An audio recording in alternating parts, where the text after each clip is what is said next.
am so glad I tuned in to hear all of you in this last panel. It was really, really beautiful. And I feel very honored and privileged to have listened to you. We have had a lot of information sort of given to us in a very short amount of time today, everybody. There are so many stories of personal loss and cultural loss. A lot of invisible losses have been shared today, both by speakers and in the chat. I love so much of what our last panel discussed about the primal nature of loss. There's so much threading through everything that we've heard today about honoring the lived experience of grief and love and being really curious about what's under the surface of the things that we see in sort of our public normal life. So I hope that everybody is feeling not tired and wired, but sort of tired and inspired by everything that's happened today. I have some organized thoughts about where we might go from here for part of my closing, but first, honestly, I want to have a little bit of a debrief. I would love to hear in the chat box 1 or 2 things that you learned today, any insights you gained, any biases you uncovered in yourselves. I think that that's a really important part of the work here that we're doing. What really stands out to you today in the things that you learned? I'm going to pop back over and check into the chat, and maybe Leora, if you see some good things in there, we can take like 10 minutes or so and sort of have a little debrief together to talk about some insights that you are taking away from our time here today. What do we say? Right in the chat box, everybody, I'm looking.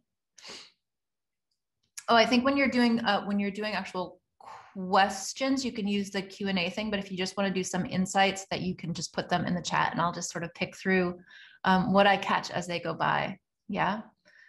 One person says that we're never alone. And I think that that is a really important thing to remember, not just in the grief that we carry in the world, but the work that we do in the world. I think changing the dominant culture can feel like really lonely work. And it's important to know that there are others here with us. Yeah. The need to destigmatize grief across all settings. Yes, please. Right. There was a lot of talk about grief in the workplace, and that is a really huge, I kind of hate to use the word industry here, but there is actually an industry forming around maybe education. Education is a better word than industry here, around how we talk about grief in the workplace and what do real bereavement policies look like. And beyond bereavement policies, what does it look like to have a compassionate and connected workplace? Really good things to talk about. Oh, y'all are doing this so fast. I can't keep up. Being there is more important than what you say. Yes, thank you. I think when we start talking about better ways to show up for people who are grieving, we get really stuck in like, no, tell me exactly what I'm supposed to say. I need an exact script. I swear most of the most common request I get when I do speaking engagements is people come with their little notebooks and their pens and they're like, no, I need an exact script, right? If you come from a foundation of hearing and bearing witness to somebody rather than trying to take their pain away, you don't have to worry about saying the right things or the wrong things, right? It really is about showing up and bearing witness and not fixing somebody's pain for them. Analytical side flow charts. I missed that part, but I love charts. I think charts are really helpful when we start talking about this complex emotional territory, right? Like there's a reason why we avoid conversations about grief because they're hard and they're overwhelming, right? Charts are our friends. Flow charts are our friends, like something to structurally hang this on so that we don't get lost in feeling overwhelmed by emotions or which approach we're using. Yeah. Let's see. Oh, there's a question in there about how grief can be weaponized. Cassandra, I think that is really brilliant. Let's see here. Hold on 1 second, friends. Ooh, okay, I'm going to read this question just as Cassandra, I'm sorry, I don't know how to pronounce it. I think it's also worth it to acknowledge how grief can sometimes be weaponized. I've had a lot of clients be told by family and friends that the speed at which they process their grief is directly tied to their loved one's ability to move on into the spirit world. Yes, right? Part of this assessment process that we have for grief and judging ourselves and judging each other is we have this picture of what correct grief looks like and how long it should last. And that's not just you should clean it up and get over it as fast as possible. It's also like, if you're not visibly upset by the passing of somebody, other people can judge how much you loved that person, right? So there's one aspect of it. I think one of the things that that this person is talking about is that belief across a lot of different communities and a lot of different cultures that if you are too emotional about somebody's death, you somehow hinder their passage into the worlds beyond this one. I think that's really cruel. And I think that is also a false understanding of the power of love, right? When people would come to me and say like, oh, your person wouldn't want you to feel sad or they wouldn't want you to be upset. I'm like, they would want me to be the true person that I am and the true person that they love. So I'm going to continue to grieve the way that feels right for me. And you can do whatever feels right for you, right? We want to be mindful of how we judge other people's process when it differs from our own. I think this is everything we've been talking about here today. Yeah. Let's see, what else? Oh my gosh, 10 new messages while I was rambling about that. These are my favorite ways to do talks, everybody, is just to field questions and spitball. Let's see. Lauren says there are many ways to grieve and everybody is different. What may comfort you will not comfort somebody else. Absolutely, right? Everybody gets to express grief and love in the ways that are unique to them, right? Like one of the things that I talk about a lot is like when one person dies in a family, like one person died, but everybody in that family lost somebody different.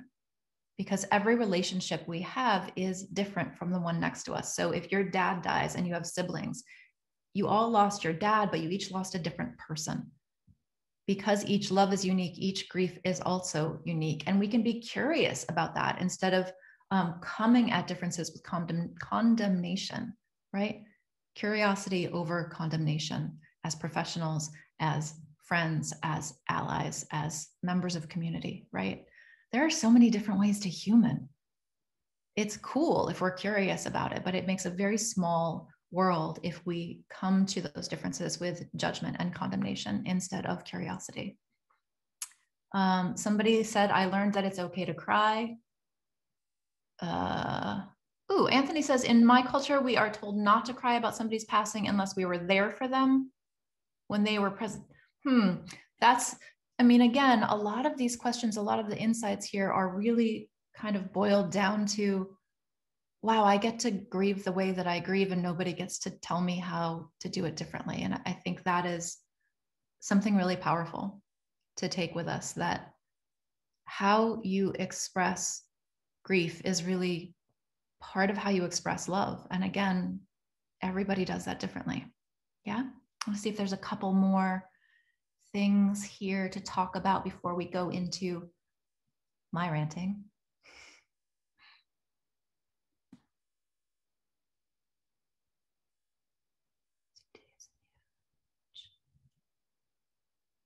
SUD is in need of new language. Letitia, can you tell me what SUD means? Because I'm not familiar with that one.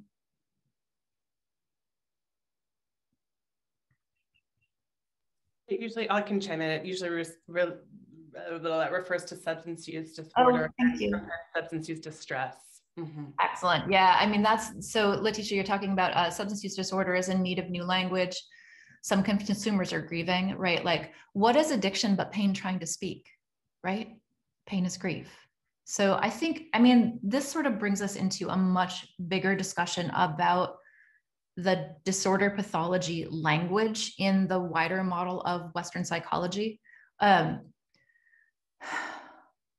Why do we call mental and emotional health issues disorders, but we don't usually call physical ailments or conditions disorders? And we sometimes do. So I'm not making a blanket, like I'm making a blanket general statement here, and there's always going to be exceptions. But I was thinking about this the other day, like if somebody has diabetes, we call it diabetes. We don't call it like insulin insufficiency disorder or something that like frames it that is the body's failing, right? But we do that with mental and relational and emotional health, right? Substance use disorder or prolonged grief disorder or any of these things. Like we just have this belief that anything other than happiness and a positive outlook is something that's broken in our minds, instead of understanding that that concept is something that is broken in our culture. Yeah. Okay. Let me see a couple more, and then I'm going to go into my things. I could seriously answer your questions all day long. That would be fun. But I know you're all tired. Adaptive behavior. Ooh, Amy says, the ideas about adaptive behavior and how we can misinterpret the behavior and not recognize the loss or the grief associated with that behavior or reaction. In fact, I love that. I love that insight to take away, because that's one of the things that I noted as I was listening to the last panelist, to really look at the emotion that's behind a behavior, right? It's a really important thing, is to wonder, like, why is somebody like this? Why are they doing these things? I think that's a really important part of this whole process. Yeah. Oh, this one of these last questions reminds me.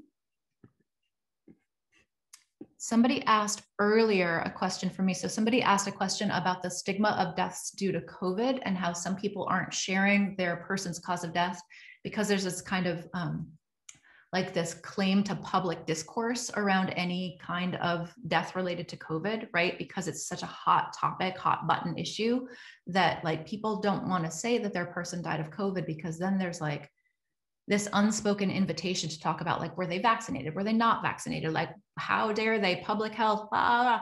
And we kind of lose the person and the loss and the love at the center of that. We certainly saw that during the AIDS epidemic and in other public health issues, that people really think that a loss or a death that is in the news cycle is suddenly up for grabs and up for discussion. We really just forget the humans at the core of that.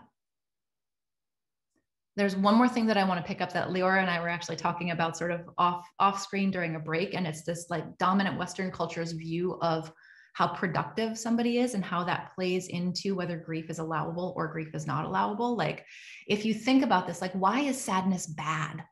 Why is grief bad? And it's because it makes you less productive. You're not as a productive member of the workforce. And I alluded to this in my earlier talk with you, and I certainly don't want to get too far down into the whole capitalist structure of anything, but I think this is really just an important thing to note, that one of the real root causes of this split between the mind and the heart, and the body and the heart, and the body and the mind, and all of these things, and the way that some cultures look at grief and other cultures don't look at grief, is really about what we value. And what we value a lot of the time in the dominant culture is productivity. Productivity over humanness. Yeah? Okay. There are so many different ways that we can work with grief. We're really just scratching the surface here. And certainly that whole arc of like capitalism and productivity and sadness, like that is a whole year-long seminar in itself. So rather than add like specific interventions into your very full minds right now, I want to zoom out the lens for a second and talk about the power of language and storytelling. First, I'm going to get water because apparently I've been ranting a lot and I'm losing my voice. Okay, here's the thing. The way that we as professionals talk about grief pretty much dictates how the rest of the world talks about grief. There's sort of this trickle down thing that happens from the medical industry out into the world. And right now, the dominant messaging is that grief is a disorder. That dominant messaging shouts out so much of what we've been talking about today and what we know in our own lived experience. Yeah. You just have to look at recent articles. Like, I don't know if any of you saw this one. I guess it's maybe not recent. It was a year ago, but it made me so mad. It's still in my brain. There was an article from the Scientific American that came with a headline saying, the whole world is at risk for prolonged grief disorder because of the pandemic. It quoted lots of experts and lots of studies, right? If from the top levels of this industry, from researchers and universities, from clinicians and from clinics, we're saying that grief is a disorder, then everybody believes that grief is a disorder. If it's a disorder, then there are right ways and there are wrong ways to do it. We might have a lot more nuance in the ways that we talk about this thing. We might not mean it that way. We might even understand that diagnoses and diagnostic codes are part of ensuring access to people across various socioeconomic divides. That's a reality that we're living in right now. But when we talk about grief through that disorder lens, the wider culture is just going to hear that feeling grief or feeling sadness means you're doing life wrong. And then they're going to act accordingly when they meet pain in the world. Our words and our language and our stories we tell about grief, they matter. We've learned that here today. If we didn't already know it, though most of us did. People use what we say as professionals as the way to guide their lives and their relationships, even when they don't realize that's what's happening. Once you start to see all the ways that the grief-averse messaging in the world shows up, you cannot unsee it. I could see it in a lot of the chat here today, that some of the things that you learned, maybe some of the biases that you uncovered or the insights that you had, like you're not going to be able to unsee that stuff. The fact that people are internalizing this negative messaging, I mean, it might sound like a really terrible thing to understand how much people absorb of this stuff, but it actually means that we have immense power. I've been harping a lot on the pathologization of grief, or as I think Leora phrased it earlier, the de-enfranchising of grief. Actually, I think you say the re-enfranchising, but for right now, we're going to say de-enfranchising. All of that sort of pathology-based doom and gloom stuff can make it seem like we are up against this unmovable machinery. This negative view of grief and this negative view of being human can just seem like it's everywhere. When we start unwinding the dominant culture and all of the invisible and unheard pain in the world, this movement to rehumanize grief can seem impossible. I mean, I watch this stuff all the time, and there are days that I'm like, screw it, right? This is really hard work. But also the reality here is, the other part of the truth here is that this is not immovable machinery. It's not. We've changed the cultural lexicon about grief before, many times. In my opening remarks, remember I brought you the stories of the 1918 flu epidemic and the Blitz of London. That was not just a way for me to talk about grief history stuff, like bring my nerd to the room. We changed the way we talked about grief back then. In the 1960s, Dr. Elizabeth Kubler-Ross, of course, changed that conversation again with the stages of grief. We're still using those stages a lot. In a way, Dr. Kubler-Ross kind of rammed the gates of that keep calm and carry on stoic silence of the previous decades. Education works. Changing the cultural lexicon is not unheard of, and it's not impossible. We've done it before. We're doing it now. As you've heard from many of the speakers today, we are literally doing it now. You are the start or the continuation of that change. All of us here together are the start of that sea change. I actually love what some of you might know her, Dr. Tashelle Bourdaire of the University of Missouri, says about coding grief as a disorder. She says, I think, I'm going to directly read her here. I think what we have is not a prolonged grief disorder, but a prolonged lack of grief education. I love that quote, so I'm going to tell you again. Dr. Tashelle Bourdaire of the University of Missouri says about coding grief as a disorder, I think what we have here is not prolonged grief disorder, but a prolonged lack of grief education. Brilliant. When you normalize grief, from the small everyday pains right up through the losses that rearrange the world, you give people an opportunity to breathe, to relax, to stop defending their right to have their own feelings. You reduce their suffering. You encourage them to ask questions. You help them feel empowered and understood in their own lived experience. There was so much shared here today about the importance of bearing witness and letting people tell the truth about their own lives. When you normalize grief, you help people have the outcomes we say we actually want for them, which is to feel loved and supported in their lives no matter what happens. That kind of work is going to have a ripple effect, not just in your own practice, but out in the world. Pain and how we respond to it is entering the conversation more than ever before.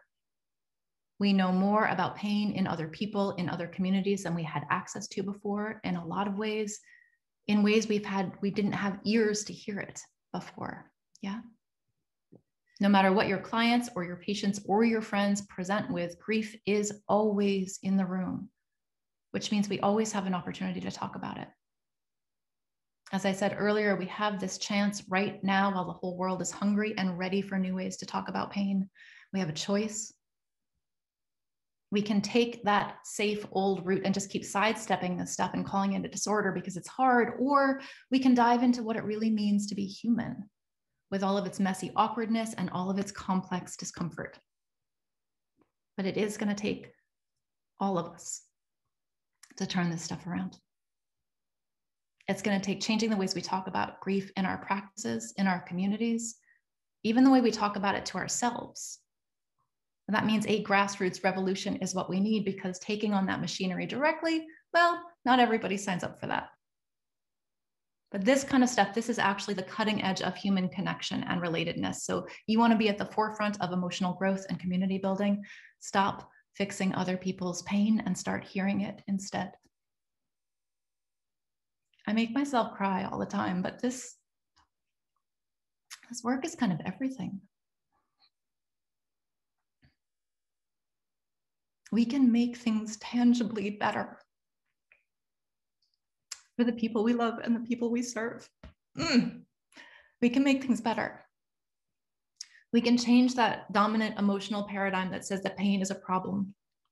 We can open oh gosh, you guys, it's been a long day and I can't even get my words out. Like, this stuff is emotional and powerful and hard.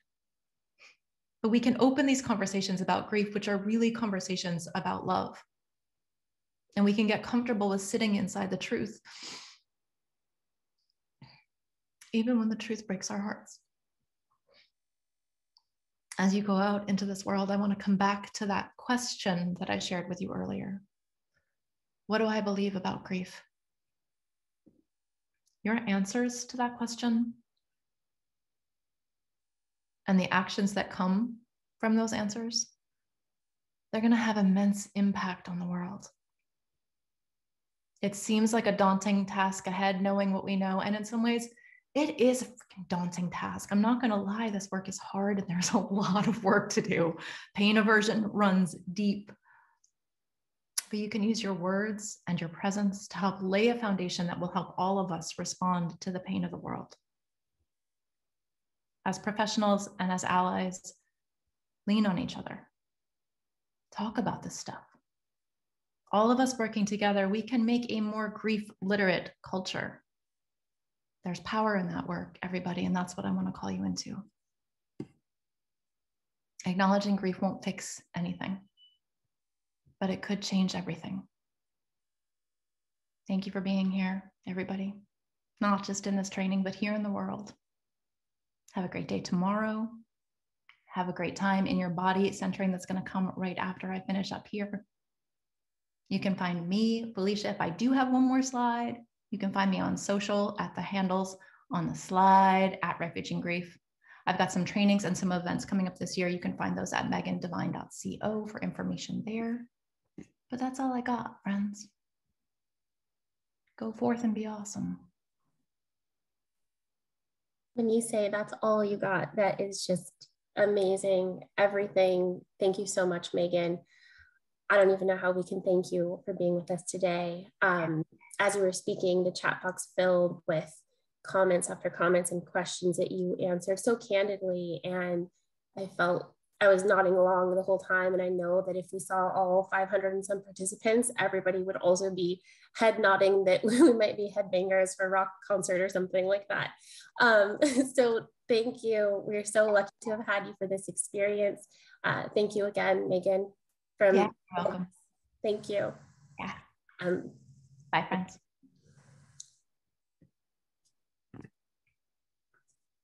So as we transition, and as our day closes, we welcome you to put in the chat box a quote, a teaching, a new understanding, or another piece from our time together that you want to offer to solidify your experience. What do you want to remember, hold on to, or go and tell your colleagues about? Please share these comments in the chat box and feel free to keep putting them in there. We also want to extend our thanks, not only to Megan and everyone here, but to all of you who joined with us today. As someone on the planning team, we are so grateful that we get the opportunity to host this today and experience this together. So thank you. A few next steps. We do have an ask from all of you. If you could please assist us with taking a moment to complete this brief survey. I'll ask my colleagues to drop the link into the chat. We welcome all feedback to better inform our practice and to continue offering these learnings. When accessing the link, You will be given a second part to the survey where we ask additional details on sessions that you attended for the day. We ask that you please complete both segments. Again, thank you for joining us today, and thank you for filling out the survey.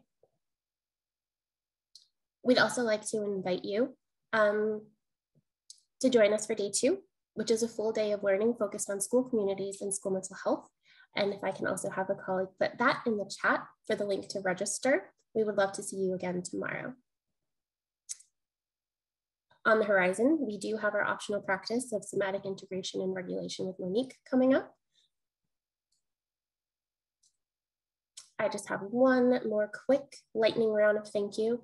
Thank you to each regional MHTTC for contributing to this event. All other national MHTTCs, we are comprised of 13 centers, so we want to thank each and every center and all of the individuals that helped make today possible. Thank you to the MHTTC Grief Coordination Group and to all our session hosts, moderators, tech support, and to all the faculty and speakers that made today possible.